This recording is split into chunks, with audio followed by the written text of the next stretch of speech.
ಮೊದಲನಾಗಿ ಬಂದಂಥ ಎಲ್ಲರಿಗೂ ನಮಸ್ಕಾರ. ಚಂದನವನ ಕ್ರಿಟಿಕ್ಸ್ ಅವಾರ್ಡ್ ಇವರಿಗೂ ಎಷ್ಟು ಥ್ಯಾಂಕ್ಸ್ ಹೇಳೋದು ಸಾಲದು. ಯಾಕಂದರೆ ಪ್ರತಿಯೊಂದು ಅವಾರ್ಡ್ಗಳು ಒಂದು ಜವಾಬ್ದಾರಿಯನ್ನು ಹೆಚ್ಚಿಸುತ್ತೆ, ಅದ್ರ ಜೊತೆಗೆ ಇನ್ನೊಂದಿಷ್ಟು ಮಾರ್ಗದರ್ಶನ ಕೊಟ್ಟಂಗೆ.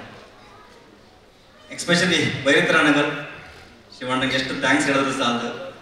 ಅಂದರೆ ಪ್ರತಿ ಹಂತದಲ್ಲೂ ಫ್ರಮ್ ಉಗ್ರಮಿಂದ ಇಲ್ಲಿ ತನಕ ನನ್ನನ್ನು ತೀಡಿ ನನ್ನನ್ನು ಪ್ರತ್ಯಕ್ಷವಾಗಿ ಪರೋಕ್ಷವಾಗಿ ಸಹಕರಿಸಿದಂಥ, ನನ್ನನ್ನು ಗುರುತಿಸಿದಂಥ ಪ್ರತಿಯೊಬ್ಬರಿಗೂ ಈ ರವಿ ಬಸವರು ಯಾವಾಗಲೂ ಆಭಾರಿಯಾಗಿರ್ತೀನಿ. ನಿಮ್ಮೆಲ್ಲರ ಪ್ರೀತಿ ವಿಶ್ವಾಸದಿಂದ ಇವತ್ತಿಗೆ ಏನಾದರೂ ಒಂದು ಹಂತದ ಸಾಧನೆ ಮಾಡಿದ್ರೆ ಅದೆಲ್ಲ ನೀವು ಕೊಟ್ಟಂಥ ಒಂದು ಕೊಡುಗೆ.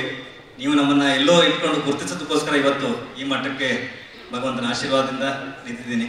ಎಕ್ಸ್ಪೆಷಲಿ ಬೈರತ್ರಾಣಗಲ್ ನರ್ತನ್ ಅವರಿಗೂ ಶಿವಣ್ಣನಿಗೆ ಎಷ್ಟು ಥ್ಯಾಂಕ್ಸ್ ಹೇಳೋದು ಸಾಲದು. ನನ್ನ ಮೇಲೆ ಭರವಸೆ ಇಟ್ಟು ಈ ಸಿನಿಮಾ ಕೊಟ್ಟಿದ್ದಕ್ಕೆ. ಹಾಗೆ ಶಿವಣ್ಣನ ಬಗ್ಗೆ ಎಷ್ಟು ಹೊಗಳಿದ್ರು ಕಮ್ಮಿನೇ. ಅಂದರೆ ಎರೆ ಮನೆಯಲ್ಲಿರುವಂಥ ಹುಡುಕಿ ವೇದಿಕೆಗೆ ತರುವಂಥ ಒಂದು ಧೈರ್ಯ, ಅದ್ರ ಜೊತೆಗೆ ಒಳ್ಳೆ ಮನಸ್ಸು, ನನ್ನ ಎಲ್ಲ ಹೆಜ್ಜೆಯಲ್ಲೂ ನನ್ನ ಯಾವಾಗಲೂ ಸಾಥ್ ಕೊಟ್ಟು ನಮ್ಮನ್ನು ಬೆಳೆಸಿದವರು. ತುಂಬ thanks Shivanna, Geetha madam.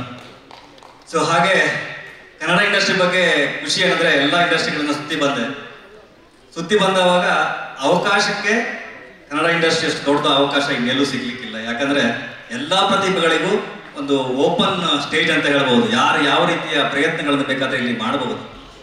So ಹಾಗಾಗಿ ನಿಮ್ಮೆಲ್ಲರ ಶುಭ ಹಾರೈಕೆ. ಬರುವಂಥ ಮುಂದಿನ ಎಲ್ಲ ಪ್ರತಿಭೆಗಳ ಮೇಲೂ ನನ್ನಂಥ ರವಿ ಬಸರು ತುಂಬ ಜನ ಬರಲಿಕ್ಕಿದ್ದಾರೆ.